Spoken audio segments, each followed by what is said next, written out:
Γεια σας και καλώς ήρθατε στο κανάλι μου. Σήμερα φτιάχνουμε τα πιο εύκολα, τα πιο μαστιχωτά brownies με σμέουρα, χωρίς επεξεργασμένα υλικά, για να τα απολαύσετε με τους Βαλεντίνους σας χωρίς καμία ενοχή και σίγουρα θα πάρετε πολλά μπράβο. Ας προχωρήσουμε στη συνταγή μας, που όπως θα δεις για σήμερα έχω την πιο γλυκιά βοήθεια. Για να αντικαταστήσουμε τα αυγά που συνήθως βάζουμε στα brownies, ανακατεύουμε τριμμένο λιναρόσπορο ή σπόρους τσία αν έχεις, με νερό και αφήνεις στην άκρη μέχρι να δέσει.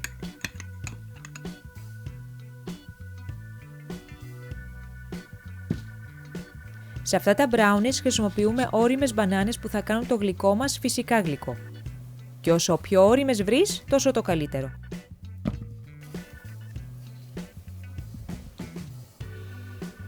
Χρειάζομαι λιγάκι βοήθεια. Σπατάμε με το πιρούνι μέχρι να λιώσουν.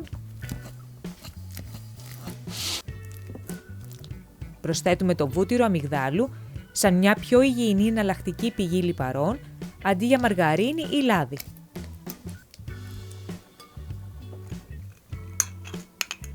Μετά ρίχνουμε το φυτικό γάλα που ενώ εγώ έχω χρησιμοποιήσει γάλα βρώμης, εσύ μπορείς να βάλεις όποιο θες. Μετά προσθέτουμε σιρόπι σφενδάμου ή αγάβης αν προτιμάς, ή διαφορετικά μέλι στην ίδια ποσότητα ή μελάσα στη μισή. Εκχύλισμα βανίλιας που αν θες να δεις πώς το φτιάχνω, κοίταξε το βίντεο που εμφανίζεται στη γωνία της οθόνης σου. Προσθέτεις και το τριμμένο λιναρόσπορο που όπως βλέπεις έχει αποκτήσει αυτή τη σύσταση και θα δέσει το μείγμα μας. Ανακατεύεις όλα τα υγρά υλικά μέχρι να ενσωματωθούν και προχωράς σιγά σιγά στα στέρεα. Πρώτα ρίχνεις το αλεύρι για όλες τις χρήσεις, αλλά μπορείς κάλλιστα να βάλεις και αυτό που φουσκώνει μόνο του, αλλά θα παραλείψεις το extra baking powder. Το κακάο, baking powder, λίγο αλάτι και τέλος αλεύρι αμυγδάλου, γιατί είναι πλούσιο σε βιταμίνες και θα δώσει μια καταπληκτική γεύση μαζί με τη σοκολάτα. Ανακατεύουμε ακόμα μια φορά όλα τα υλικά μας και αφήνουμε για λίγο στην άκρη μέχρι το επόμενο βήμα. Κόβουμε μία σοκολάτα σε μικρά κομμάτια και λιώνουμε είτε σε μπεν μαρί είτε στο φούρνο μικροκυμάτων όπως έκανα εγώ. Αν το βάλεις στο φούρνο μικροκυμάτων, μην ξεχάσεις να καλύψεις το μπολ με μια διάφανη μεμβράνη και λιώνεις σταδιακά κοιτάζοντας και ανακατεύοντας κάθε 20 με 30 δευτερόλεπτα περίπου μέχρι να λιώσει τελείως.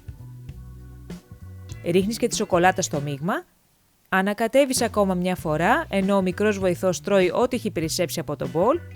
Και το καλύτερο σε αυτά τα brownies είναι ότι μπορείς να τα δοκιμάσεις αφού φυσικά δεν έχουν αυγά.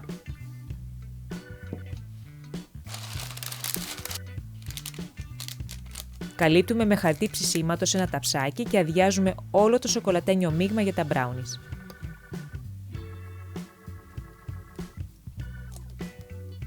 Ισιώνεις και λίγο την επιφάνεια και μπορείς να βάλεις τώρα στον φούρνο, αλλά αν θες να φτιάξεις κάτι διαφορετικό και τόσο γευστικό, δοκίμασε να προσθέσεις και μερικά σμέουρα.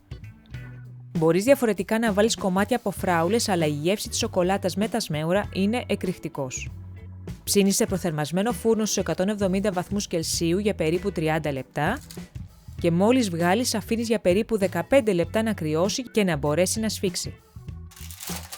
Κόβεις σε τετράγωνα κομμάτια και απολαμβάνεις σκέτο, με παγωτό ή και με μια κουταλιά γιαούρτι βανίλια σαν πρωινό. Και μην ξεχάσεις, κάνε εγγραφή στο κανάλι μου τώρα για να με βοηθήσεις να συνεχίσω αυτή την προσπάθεια και γράψτε μου στα σχόλια τι συνταγές θα ήθελες εσύ να δεις. Μέχρι την επόμενη φορά να περνάτε καλά.